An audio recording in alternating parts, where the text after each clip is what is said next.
Amigos de Baterisland, ¿qué tal? Es un gusto saludarles nuevamente. Yo soy Daniela González y el día de hoy tenemos un invitado de lujo. Él no solo es baterista de Belanova, sino que es un gran músico que ha marcado su carrera forjada por la fe, la disciplina y el amor.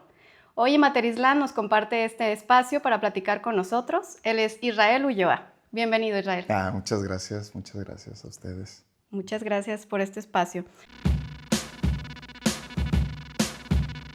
Oye, platícanos sobre tu infancia, cómo fue tu acercamiento a la música. Mi infancia fue, lo que tengo más presente, mi abuelo era músico, entonces lo que tengo más presente es él tocando, a él le tocó la época de las grandes bandas, grandes orquestas tipo Glenn Miller y tipo toda esta música increíble.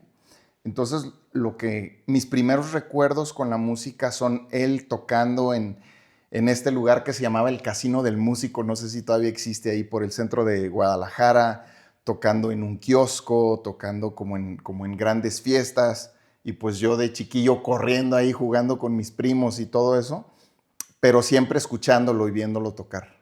Ese es, creo que, mi primer acercamiento con la música, eso sería. ¿Y de qué manera influyó tu demás familia en este acercamiento, en el desarrollo?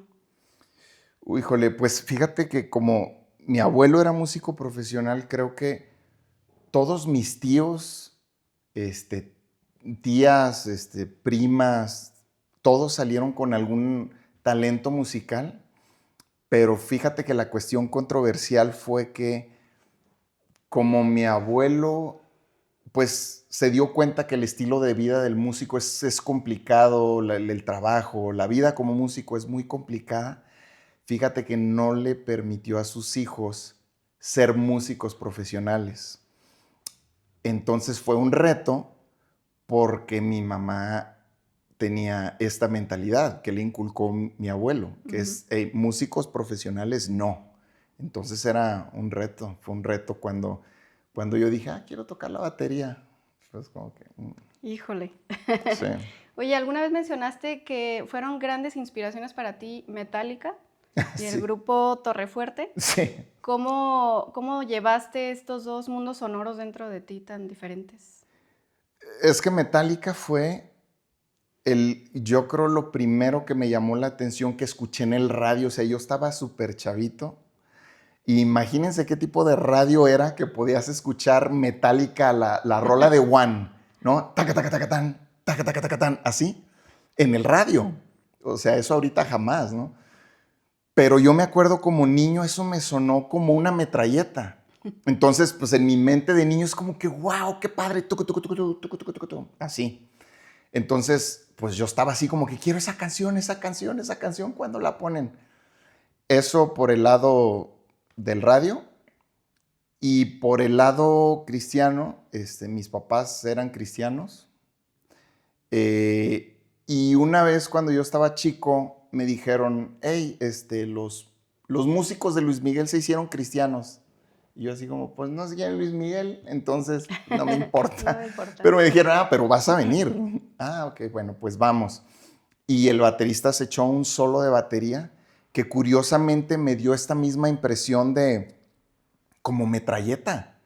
Porque el tipo pues, toca increíble, Álvaro López, que si llega a ver esto le mando un súper saludo, es mi maestro para mí. Y el solo era así de que... Entonces en mi mente de niño es como metralleta, yo quiero hacer eso, yo quiero hacer lo que hace el de Metallica y yo quiero hacer lo que hace ese muchacho, ¿no? Entonces así fue más o menos mi experiencia. ¿Y cómo fue tu formación musical? Al principio, pues como todos, nada, ¿no? Agarré 2 cepillos de mi mamá y era pues, pegarle a todo lo que se pudiera. Pero resultó que en la iglesia donde me llevaban, abrieron como una posición de batería, había un baterista y ese baterista como parte de casi un servicio social enseñaba el ritmo básico a los chicos que quisieran aprender. Entonces, me enseñó el ritmo básico y pues de ahí, como todo el mundo, escuchando discos, escuchando música y todo esto.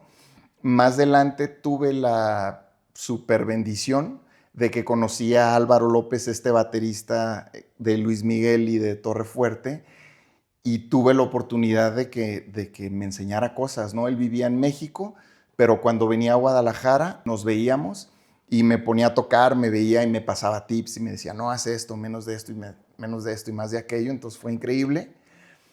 Y ya después, más adelante, entré a la Universidad de Música de la Universidad de Guadalajara con el maestro Tanaka. Ujú. Y pues básicamente esa fue mi formación musical en cuanto a lo educacional. Ujú. Ujú. Israel, platícanos ahora de Belanova. ¿Cómo Ujú. fue que entraste al Ujú. grupo? ¿Cómo fueron tus primeros años antes de firmar, perdón, con Universal? Wow, eso fue increíble. Igual, ¿no? Según yo, no creo en el destino, no creo que el destino nos los forjamos nosotros mismos y toda esta cuestión. Pero fíjate que hay cosas así que dices, no, es que esto es demasiada coincidencia. Yo en ese entonces le daba clases a Iván Núñez, Ivancito, hoy baterista de Mijares y Emanuel, y toca súper bien y pues, toca increíble. Pero en ese entonces, pues además de que le daba clases, éramos como cuates, pues.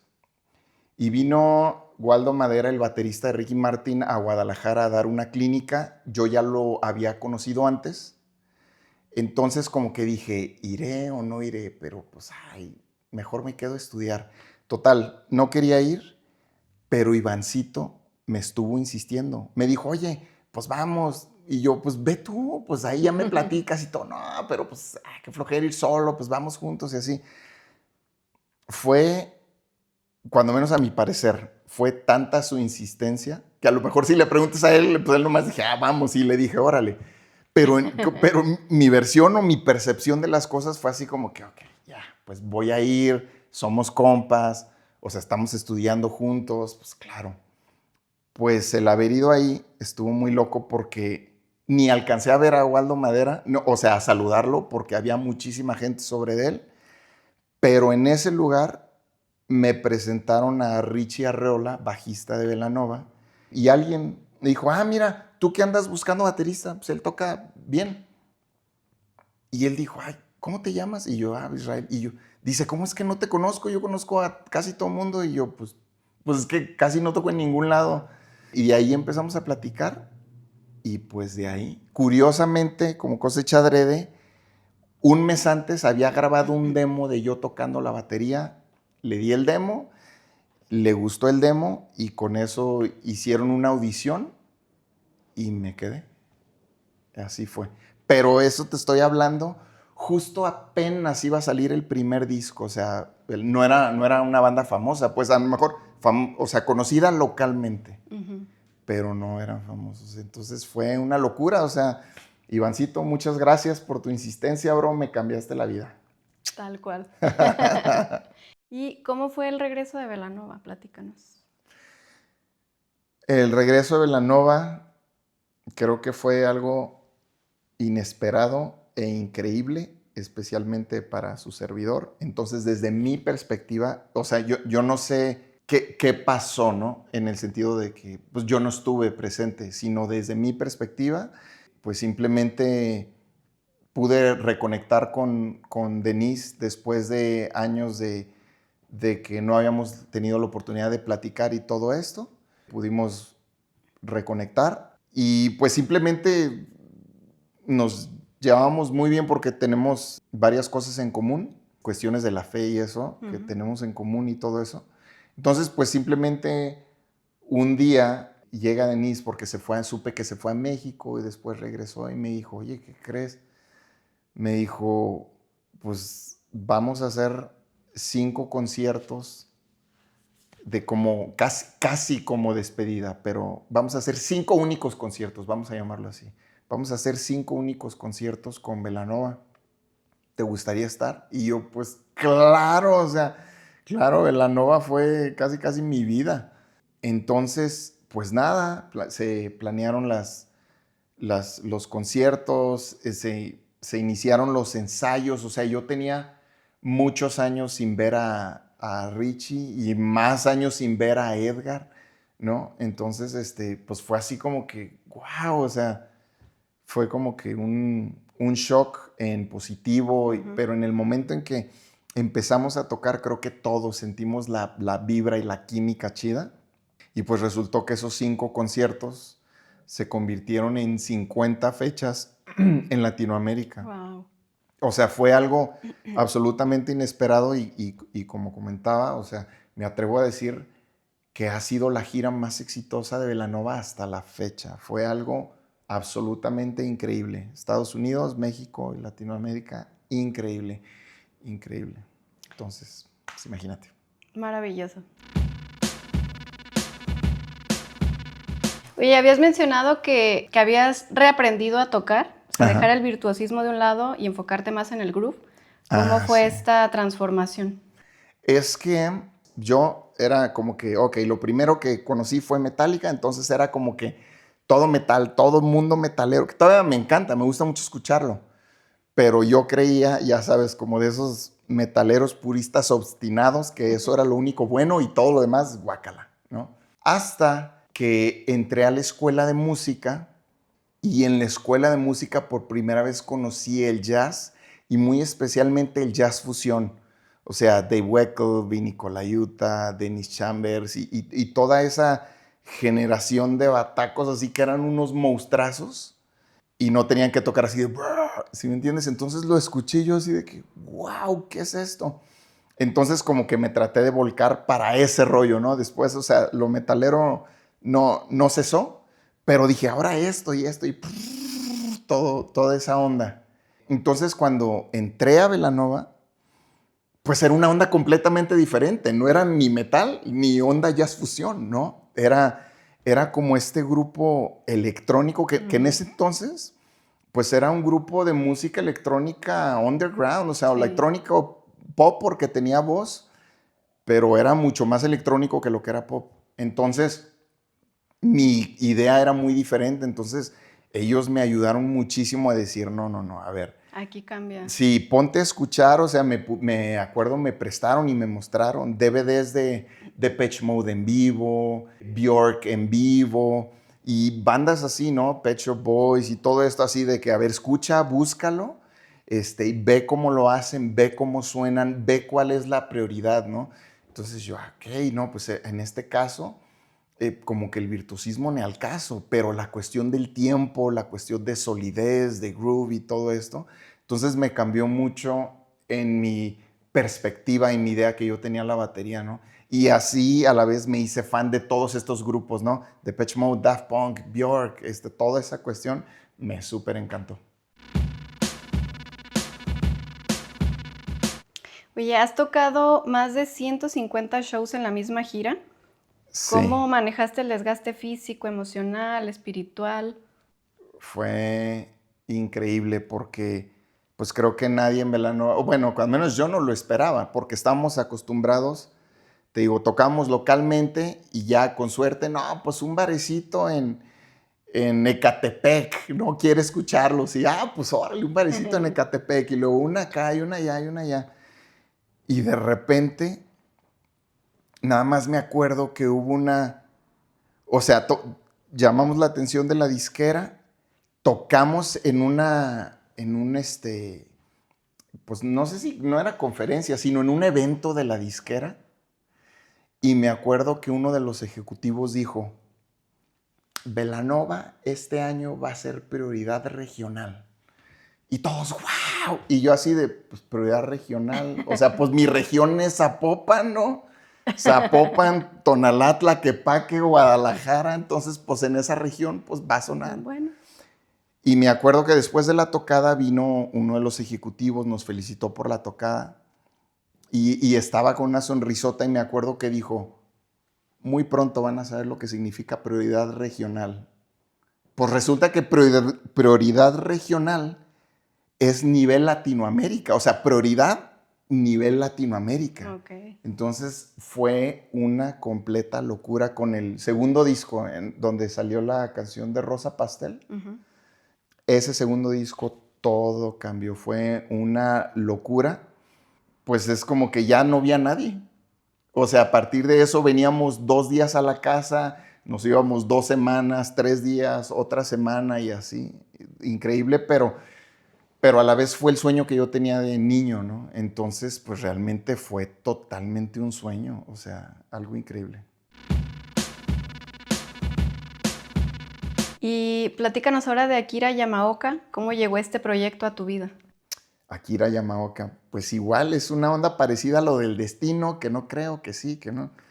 Toqué en un grupo que Belanova estaba en un descanso, toqué en un grupo que me invitaron y el guitarrista y yo hicimos clic porque precisamente estaba haciendo riffs de Metallica en el soundcheck y yo, ¡ay, qué chido! Y ya lo empecé a seguir y así como que agarramos, tuvimos química como cuates y me dijo, oye, estoy haciendo un tributo a Akira Yamaoka, la música de videojuegos, de Silent Hill, de Castlevania, Metal Gear y diferentes. Y yo, qué padre, me dijo, ¿te gustaría estar? Y yo, sí, porque Belanova estaba en un descanso precisamente. Entonces armamos el tributo, o sea, la verdad sonábamos muy bien y nunca hubo una tocada, nunca hubo un concierto, nunca hubo nada. Entonces, pues ya, como que se acabó. Al año, si mal no recuerdo, me habla este amigo, Diego, y me dice, oye, ¿qué crees? Va a venir Akira Yamaoka a México. Y yo, wow, vamos a verlo, padrísimo. Me dice, no, pero no sé por qué razón no pudo llegar su banda o algo así. Viene sin banda. Entonces, pues a lo mejor nosotros vamos a tocar o podemos tocar y va a ser como soundcheck, diagonal, audición. Y yo, ¿cómo crees? Y la verdad es que como nos sabíamos todas las rolas, estábamos como muy bien ensayados. Entonces tuvimos 2 conciertos con él en México, sold out, estuvieron increíbles. Y pues ya, él súper amable, súper respetuoso y muy callado, personalidad muy reservada en ese entonces. Y solo me dio la mano y me dijo, see you soon, ¿no? Y así como hacen los japoneses, ¿no? See you soon. Y yo, see you soon, pero see you soon significa nos vemos pronto. Pero pues yo, ¿cómo que see you soon? Pues él vive en Tokio. Y para mi sorpresa, a los 3 meses me contactó su management para ver si me interesaba hacer una gira con él en Estados Unidos. Y yo así como que no lo podía creer. Y pues a partir de ahí el resto es historia. Eso fue hace 11 años, 11 años más o menos. Y pues hasta la fecha seguimos con Belanova y con Akira Sí, Yamaoka. porque un día estás en México, otro en China, ¿cómo te divides? ¿Qué diferencias notas de tocar en Belanova con Akira? Ya. Bueno, no sé si la pregunta es musical o es cuestión como de contexto, que en las dos hay muchísima diferencia. En cuestión musical, específicamente baterística, en Belanova y creo que en cualquier grupo pop de ese nivel, tienes que ser muy preciso, muchísimo cuidado de no atascar, no meter algo de sobra. Básicamente, prácticamente el show está cronometrado, ¿sí me entiendes? Entonces todo tiene que ser muy preciso. Pues obviamente estás tocando con loops, entonces asegurarte de que estés bien amarrado al loop, no meter cosas de más que opaquen el loop y todo esto. Entonces es muy estructurado y está increíble y es un reto, ¿eh? Creo que yo cuando estaba morro precisamente pensaba y decía, ay, pues no manches, tocar así con fulano, con mengano del pop, ¿no? Así con Luis Miguel, pues ay, nomás así acompañas la baladita. No, hombre, no, es un trabajo, es un súper reto, padrísimo. Y en el caso de Akira es un reto, pero es completamente lo opuesto, porque en mi caso muy particular, él es muy bataco, ¿no? Le gusta mucho la cuestión de la batería. Entonces me acuerdo que una vez, bueno, las primeras veces tocaba exactamente como el disco, habló conmigo y me dijo, ¿sabes qué? Quiero que sientas que la canción es tuya y hagas lo que quieras. Y yo, lo que quiera, no me conoces. Me dice, no, sí hazlo. Si hay algún cambio, si hay algo, yo te digo. Y yo, ok, pues acá doble pedal, acá, así. Y no, me dijo, oh, that's great, awesome, I love it. Dice, es su palabra siempre, I love it. Dice, I love it. Y yo, ¿de veras? Entonces, como que ahí más bien es traer, obviamente, la base como rockera muy sólida, pero a la vez hay toda esta libertad, le encanta improvisar, hacer cortes, parones, cosas en el momento, ¿no? Entonces, como lo opuesto de Belanova en ese aspecto. Pero los dos súper divertidos. Súper bien. Y hablando del baterista actual, ¿qué factores consideras tú importantes para definir a un buen baterista y un baterista profesional? Es que fíjate que a veces siento que yo en el pasado y muchos bateristas tienen errado en la cuestión de que si soy bueno en la batería, si toco perro, ya se armó. Y el llegar a tocar o llegar a un nivel profesional me hizo darme cuenta que el ser bueno no es todo lo que necesitas, es lo mínimo que necesitas para poder aspirar a una cosa así. Hay muchas otras cosas que no son necesariamente musicales, que influyen mucho en a dónde vas a parar, ¿no? Desde, te puedo decir, hablar inglés. Si yo no hablara inglés como lo hablo, no hubiera podido entablar Ujú. esta conexión con Akira. ¿Sí me entiendes? Entonces eso tuvo mucho que ver, hablar inglés, ser lo más puntual que puedas, ser lo más disciplinado que puedas, traer todo súper al tiro, o sea, venir sobrado, ¿sí me entiendes? O Ujú. sea, al proyecto que vayas, es como ir sobrado y pues ya ahí te reprimes un poquito y ya la banda o los músicos te irán diciendo suéltate más o toca lo que es. Tu actitud, muchísimo que ver, muchísimo. O sea, a mí me ha tocado ver en proyectos enormes, decir, oye, ¿llevamos a este que es el más bueno? ¿O llevamos a este que a lo mejor es el segundo más bueno? Pero híjole, ¿cómo me hace reír? Este cuate me cae súper bien, es súper alivianado, porque el estar de gira, lo que platicábamos de las 150 fechas, pues es como un matrimonio. O sea, es siempre en la van, siempre transportarnos juntos, siempre estar en el escenario juntos, dormir juntos. Me llegó a tocar ocasiones en que por alguna razón me dieron un cuarto o nos dieron un cuarto donde había una sola cama. Entonces, pues hasta dormir en la misma cama, ¿sí me entiendes? Con tus compañeros. Entonces, como tú eres de limpio, como tú eres de buena onda, de agradable, tiene muchísimo peso en una gira de 150 fechas. Ese es un buen tip, amigos. Sí, y hablando de tips, si pudieras darle un consejo a los bateristas que están empezando, que quieren vivir de esto, ¿cuál sería ese consejo? No lo hagan. No es cierto. No, no es cierto. No, pero sí, de antemano, una que es difícil, como cualquier sueño en la vida, es difícil, que es impredecible. Y lo otro sería que debemos nosotros como bateristas y músicos, debemos dominar otras áreas que no son batería, que no son exclusivamente, no que no son batería, que no son técnica. ¿Sí me entiendes? O sea, desde ser buenos administradores. Ujú. ¿Sí me entiendes? O sea, mi primer gran gira con Belanova, después de esas 150 fechas, paramos 6 meses. O sea, yo nunca había, desde que yo entré a Belanova, nunca habíamos parado 6 meses completos. Entonces, si no eres bien administrado, olvídate.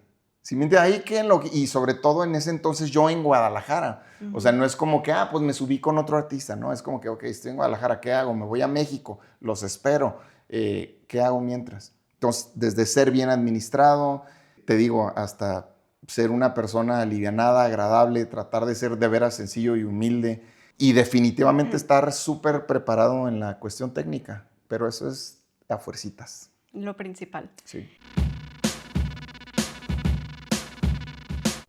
Oye, sabemos que hay un testimonio muy bonito contado por tu mami de que Mm. eres un milagro de vida.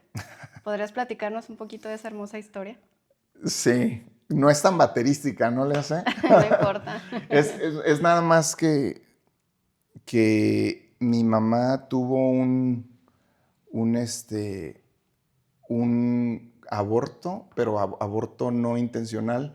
Después de mi hermano, tengo un hermano mayor que yo, y gracias a eso que sucedió, a ese aborto involuntario, pues al parecer se le infectó todo por dentro Entonces le dijeron los doctores que nunca más iba a poder tener hijos por ese aborto tan difícil que tuvo. Ujú. Entonces, a partir de ahí, pues cuéntale 2 años después, salió embarazada y pues desde que nací, no, perdón, desde que me concibió, o sea, desde que estaba embarazada, era como amenaza de aborto constante por el antecedente que ya tenía del aborto anterior. Ujú.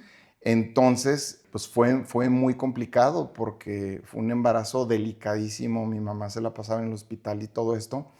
Y los doctores le decían que la única solución a eso era que me tenían que abortar a mí porque si no la iba a matar a mi mamá. Estaba en riesgo su Ajá, vida. sí, la iba a infectar toda y la iba a matar. Estaba en riesgo su vida de mi mamá. Entonces, diferente gente y los doctores y le decían, es que ese niño no va a nacer, no va a nacer. Y si no te procedemos a un aborto, te va a infectar y te vas a morir. Te puedes morir tú también y se va a morir el niño y te vas a morir tú y así. Pues, ¿qué te puedo decir? Híjole, es que ahí hubo un momento donde le dolía muchísimo y donde ya no resistía. El dolor era demasiado y dijo, ok, le voy a hacer caso al doctor. Como de veras, como película de Netflix, mi abuela la paró, la detuvo y le dijo, vamos a hacer una oración y si no se te quita el dolor, yo te llevo con el doctor. Hicieron esa oración, milagrosamente se le quitó el dolor y a partir de ahí, pues básicamente fue una lucha por mi vida en el sentido de que mis padres pensaron, no, este niño va a nacer, este niño va a nacer, se fueron contra todo diagnóstico, todo lo que decían los doctores y pues, ¿qué te puedo decir? Unos añitos después aquí estamos, a pesar de todo. Muy bien, los milagros existen. Sí, perdón por el rollo. No, no, no para nada. Una historia muy bonita e inspiradora.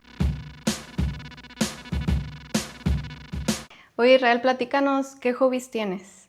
Pues yo creo, fíjate que los últimos 3 años mi hobby se ha vuelto la cuestión fitness. Cambié, había pasado por una depresión muy fuerte, perdí muchísimo peso y estaba súper mal. Y para mí una de las cosas que me ayudó a salir fue la cuestión del ejercicio. Desde cambié mi manera de comer, pues, lo que tomaba, ¿no? Ya refrescos y todo eso. Y pues me puse en esa onda de hacer ejercicio y me ha ayudado muchísimo. Sí, realmente recomiendo a todos los bateristas y sobre todo, a lo mejor ahorita que están chavos no lo sienten, pero cuando tengan mi edad, una gira de 150 fechas y eso, sí es bueno que tengas como buena condición. Entonces yo recomiendo mucho hacer algún deporte o gimnasio o natación o todo esto a los bateristas, porque pasamos mucho tiempo sentados, ¿sabes? Ujú. Y eso no es lo más recomendable ya con el pasar de los años. Necesitas ejercitar tus piernas, tu espalda, tu abdomen, porque te da estabilidad y toda esa cuestión. ¿Y alguna anécdota favorita que hayas vivido en todas tus giras? Por ejemplo, una así comercial. Tocamos aquí en Guadalajara en el Telmex en los MTV Awards, ¿no? Y algo que a mí me causó un shock bien cañón, de repente veo a Katy Perry, ¿no? Con sus ojos azules increíbles. Y yo así de que, ¿Katy Perry? Y ella, Denise, y se fue sobre Denise de Belanova, la cantante de Belanova, y le dijo, no inventes, me encanta tu estilo, estuvieron increíbles, felicidades, me gusta muchísimo tu estilo, lo que estás haciendo y cómo lo haces y cómo todo y todo. Yo me quedé Entonces, tan así y por ahí debe haber una fotillo. De hecho, yo, o sea, traía una camarita y me acuerdo que tomé una foto, pero estaba así como en shock lo emocionada que estaba Katy Perry de ver a Denise. con Denise. Y decía, sí, podemos cotorrear después, ¿a dónde van a ir? ¿Dónde va a ser a dónde van a ir al after? Hay que vernos y platicar y todo eso. O sea, eso para mí fue un súper shock, Wow, sí, sí, súper, sí. súper shock. Y después de pisar tantos escenarios, ¿qué te sigue motivando a tocar? Híjole, es que tocar frente a tanta gente o frente a mucha gente así es para mí la mejor droga del mundo. O sea, no te destruye, no eres así como un adicto sin remedio. pero el shot de adrenalina que eso te proporciona no se compara a nada. O sea, no se compara a ninguna otra cosa que haya vivido. Entonces me encanta y digo, pues obviamente sé que no sé cuántos años más, ¿no? Los que Dios me permita, pues lo voy a seguir intentando hacer, lo voy a seguir haciendo, pero ese feeling no se compara nada en el mundo. Es una conexión con las personas que es como sobrenatural, no sé cómo explicarte. Estamos en un mismo canal, ellos están en un mismo canal, tú también, y es como... Sí. Entonces, eso es lo que me motiva. Claro. ¿Y tienes algún proyecto personal o educativo a futuro? Pues fíjate que nunca descarto nada. De hecho, fui muchos años maestro. Te digo que me tocó darle clases a algunos que después se hicieron buenísimos y que más bien quisiera que me pasaran ondas a mí, ¿no? En este momento no lo hago, pero no lo descarto. Otra cosa que traía yo muy atravesada y no lo hice porque puse empresa de otra cosa, yo traía la idea de hacer un proyecto solista. Solista de, yo canto, yo programo, Wow. y yo toco la batería, yo todo esto, y estaba como avanzado, pero puse una empresa de otra cosa, quise hacerlo al mismo tiempo y como la empresa le empezó a ir bien, me fui por allá y lo puse en espera. Pero la verdad me gustaría retomarlo, ¿eh? Me gustaría retomarlo y seguir tocando con gente de aquí de Guadalajara. Me encanta así de tocar con los que toco y todo esto, pues, con mis bros, olvídate, me encanta. Entonces seguir con eso.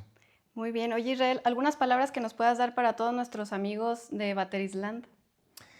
Pues simplemente, chicos, apoyen este canal. La verdad que justo comentábamos detrás de cámaras que padre que hubiera un canal para nosotros, que se enfocara en los temas que a nosotros nos interesan, que hablara de cómo nos sentimos y toda esta cuestión. Entonces, pues nada más que sigan apoyando. Y por último, nada en la vida es fácil. Si fuera fácil, todo el mundo lo haría. Así que no se desesperen. Así es. Échenle ganas. Israel, pues muchísimas gracias por tu tiempo, por esta gran entrevista, que ha sido una gran inspiración. Nos enseñas que con amor, disciplina y fe se pueden lograr muchos sueños. Muchísimas gracias. No, hombre, gracias a ustedes y chicos, no le aflojen a estudiar esos paradiles. Hasta la próxima.